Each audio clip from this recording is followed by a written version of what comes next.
Fondée en 1999, l'association d'utilité publique INSAF œuvre pour garantir soutien et réinsertion sociale aux femmes et aux enfants en détresse ou en situation d'abandon, dans la dignité et le respect de leurs droits. La mission première d'INSAF est de lutter contre l'abandon des bébés. Chaque année, on trouve dans les rues de Casablanca près de 300 bébés vivants ou morts. Ces mamans sont souvent victimes de viols ou d'abus en tant que petites bonnes. الظاهرة ديال تشغيل الفتيات انتبهنا لها لأنه الأمهات المتخلى عنهم هما أصلاً خادمات اللي تم التخلي عنهم.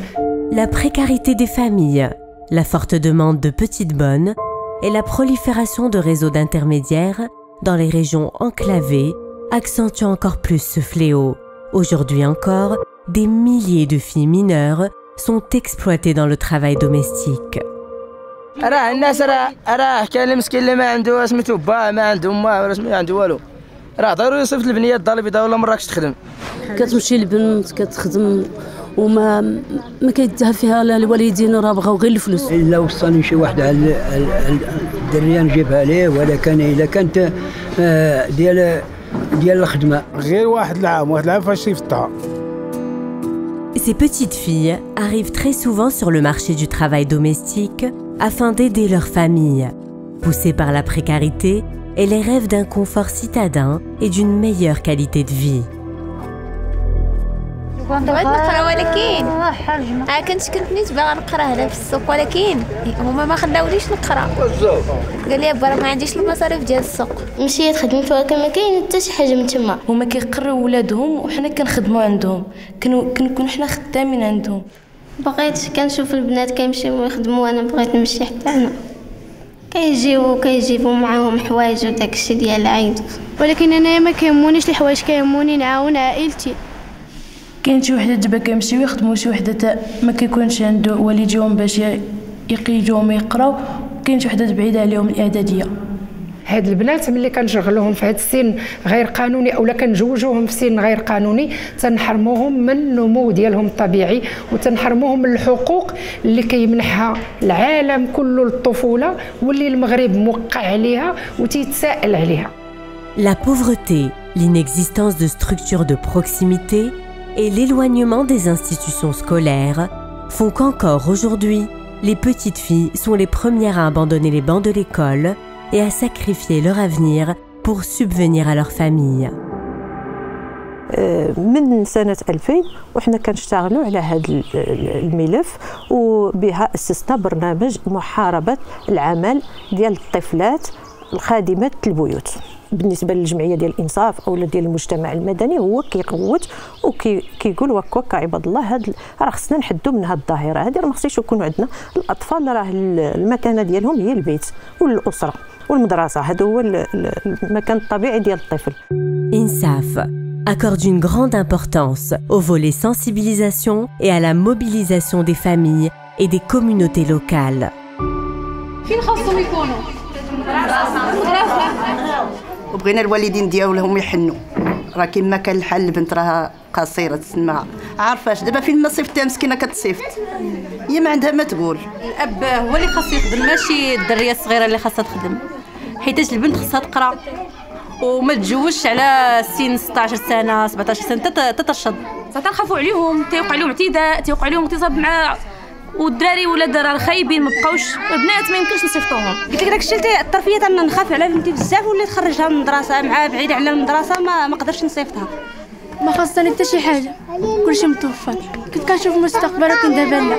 كنطلب من العيالات يقراو ولادهم الدراري والبنات كيف الدراري كيف البنات. انت كتشغل ولدك صغير صافي عندك عقوبه عندك خطيه عندك سميتها خص الاجراءات تدار معك. واسي عندنا في البلاد هنا الله تعالى اعلم كنقول حنا قليل عندنا هنا في هذه المنطقه كما راه مشات سميتو تخدم عند الناس ضيع الوقت ديالو والتكرفيس والعصا وهادي ماشي معقول. ولا عندك البنت اللي عطى لك الله على الولاد كيعطيهم الله تعالى للناس اللي بغى ماشي غير مني ولا عطاك الله البنت تهلا فيه واخا تطلب عليه تقريه. بالنسبه للوالدين كتلقاه واحد ما قاري ما واعي راه عنده حاجه عاديه ما عندوش واحد الاحساس ما عندوش واحد الكبده حيت هو هذيك النعمه اللي عطا الله سبحانه وتعالى ما حاسش بها. En 2017, INSAF a signé une convention avec le ministère de l'Éducation nationale, au terme de laquelle les instituteurs signalent à l'association toute petite fille qui quitte l'école pour aller travailler en ville. التقييم الأول الذي نلاحظه هو أن نسبة الانقطاع قلت بنسب ملحوظة في المؤسسة التعليمية، لدرجة أنه نجد تقريبا في المؤسسات كهذه نجد 3% 4%، وهي قليلة جدا. حتى الأسباب التي تقدم إلينا أسباب عادة موسمية مرتبطة إما بجني الزيتون أو بجني الثمار أو بالحصاد. INSAF a lancé un vaste programme de lutte contre le travail des enfants, visant principalement l'éradication de l'exploitation des petites filles dans le travail domestique. 3 régions émettrices ont été ciblées: Chichawa, Qel'at Sraghna et la province d'El Haouz. هذا البرنامج يرتكز على 4 ديال المحاور. المحور الاول اعاده الادماج ديال الطفلات في الاسره والمدرسه، المحور الثاني هو التحسيس، والمحور الثالث وهو التكوين ديال هذه الجمعيات المحليه واشراكها في البرنامج، والمحور الرابع هو محور ديال الترافع. كنوفروا الايواء والمساعده، يعني ملي كتخرج ديك البنت كنقدروا نوفروا العائله ديالها واحد المنحه باش كتقدر تعوض لهم هذاك الاجر اللي كانت كتقاضاه البنت، والمتابعه ديال الدراسه ديالهم. ملي كان هذه الجمعيه بخير وعلى خير غادي نخليها تقرا حتى تكمل قرايتها. عاونها دابا على قرايتها، شدات شي شويه الفليسات، شرات منها كلشي شويه اللي خصها، ودابا كتخلص منهم ترونسبور. وقالوا لي راه باغي يرجعوكم تقراو، وقلت لهم ملي لقيت هذه الفرصه نرجع نقرا. رجعت وجاتها جمعيه الانصاف ورجعتني وسولتني واش بغيتي تقرا، وقلت لهم بغيت نقرا، ما كاين ما احسن القرايه. ملي بديت كنقرا دابا كنشكر جمعيه انصاف، وكنشكر حتى والديا اللي كيعاونوا معايا ووقفوا معايا.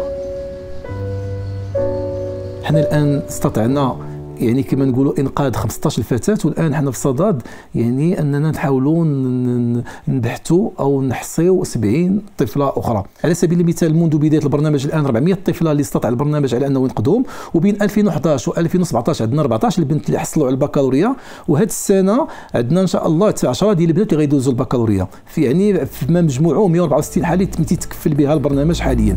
Devant l'ampleur de ce fléau, et sous la pression de la société civile et les différents collectifs pour l'éradication du travail des mineurs, la loi 1912 a été promulguée par les 2 chambres du Parlement en août 2016 et publiée au bulletin officiel en octobre 2017.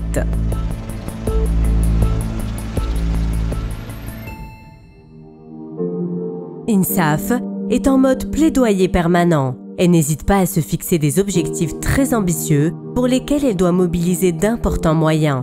Pour mettre en œuvre ces différents programmes, INSAF, reconnu d'utilité publique, et ses membres en grande partie bénévoles, sont dans une recherche continue de sources de financement et de soutien.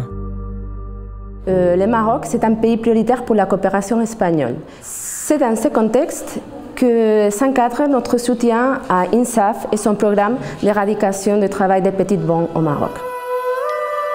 Le travail des enfants rend incertain l'avenir de toute une jeunesse. Pour l'éradiquer, le Maroc a besoin de la mobilisation de tous les acteurs concernés et la participation de tout un chacun, aussi infime soit-elle. Je voudrais lancer un appel pour connaître le bonheur de transformer la vie d'une petite fille. Devenez parrain. Ainsi, INSAF pourra, avec 250 dirhams par mois, enlever la petite fille du travail, la rendre à ses parents et la remettre sur les bancs de l'école et l'amener jusqu'au bac. بغي نوجه ايضا نداء للمسؤولين على انه يجب التحلي، يجب ان تكون هناك اراده سياسيه فعليه من اجل القضاء على هذه الممارسه التي تدين المغرب يعني صراحه. كلنا مسؤولين وكلنا تيخصنا ننتبهوا وما نخليوش البنات يخرجوا من المدرسه بلاصتهم في المدرسه حتى يكون عندهم شي سن ديال التشغيل القانوني.